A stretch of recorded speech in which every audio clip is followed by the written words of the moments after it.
প্রথম আপত্তি হলো যে এখানে অনেকগুলো রেজাল্ট শিট আছে, যেখানে রেজাল্ট শিটের মধ্যে আমাদের পোলিং এজেন্টের স্বাক্ষর দেওয়া হয়।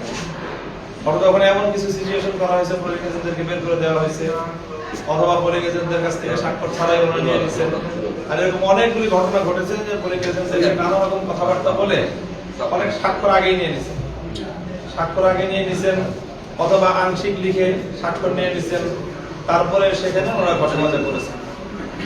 তো এটা হলো প্রথম বিষয়, যে আমাদের অভিযোগ হলো প্রথম, যে এখানে অনেকগুলো রেজাল্ট শিটে আমাদের পোলিং এজেন্টের স্বাক্ষর ছাড়াই ওরা এটাকে পাবলিশ করে দিচ্ছে, অর্থাৎ আমরা সেটাকে অ্যাকসেপ্ট করিনি।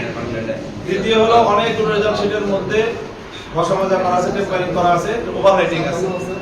সেখানে স্পষ্ট বোঝা যাচ্ছে যে আগে একটা অঙ্ক ছিল, পরে আরেকটা অঙ্ক বসানো হয়েছে, এবং সেটা সবগুলি জায়গায় দেখা যাচ্ছে একটা প্রার্থীর জায়গাতে এই কাটাছেড়াটা হচ্ছে, একজনের সংখ্যার মধ্যে ভোটের মধ্যে বাড়ানো হচ্ছে।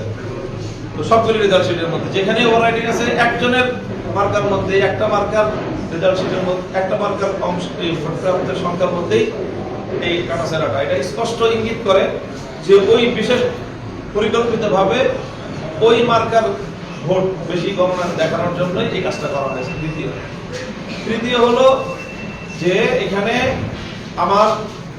আমাদের যে ঢাকা 13 যে ব্যালট পেপার ছিল, সেই ব্যালট পেপারের 9 জন প্রার্থী হওয়ার কারণে দ্বিতীয় কলামের লাস্ট রোটা খালি ছিল।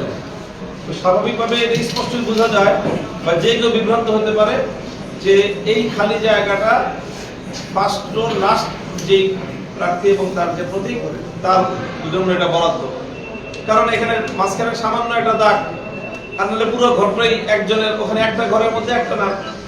এই জায়গায় বিভ্রান্ত হয়ে বহু মানুষ মিছিল মেরেছে প্রত্যেকটা কেন্দ্রে। এই জন্য এটা আমাদের কেন্দ্রে প্রায় 4,381টা ভোট বাতিল হয়েছে। আর আমাদের দুই প্রতিদ্বন্দ্বীর মধ্যে সর্বশেষ নির্বাচন কমিশনের তাদের প্রকাশিত ফলাফল অনুযায়ী ভোটের ব্যবধান হলো 2320, আর সেখানে বাতিলকৃত ভোটের সংখ্যা হচ্ছে 4,381। আমাদের যে পর্যবেক্ষণ তাতে এই বাতিলকৃত ভোটের 80 থেকে 90% ভোট এটা আমার ভোট, যেটাকে বাতিল করা হয়েছে।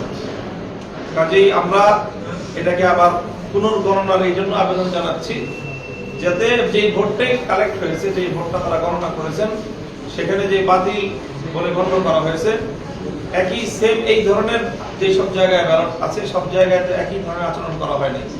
ঢাকা 8-এ বলা হচ্ছে যে সেই নির্বাচন কমিশনের রেফারেন্সে জনাব মির্জা আব্বাস সাহেবের ওয়াইফ বিএনপি নেত্রী আফরোজা আব্বাস সাহেবা নিজে বলছেন যে নির্বাচন কমিশন এই ভোটটাকে কাস্ট করতে বলেছে, গণনা করতে বলেছে। কাজেই এইরকম একটা রেফারেন্স সহ ওনারা কাস্ট করতে বলছেন, সেগুলো ওখানে কাস্ট হয়েছে, সেখানে গণনা করা হয়েছে। সেই জায়গায় আমরা কেন সেই ভোটটা পাবো না, এটা হলো আমাদের প্রধান দাবি।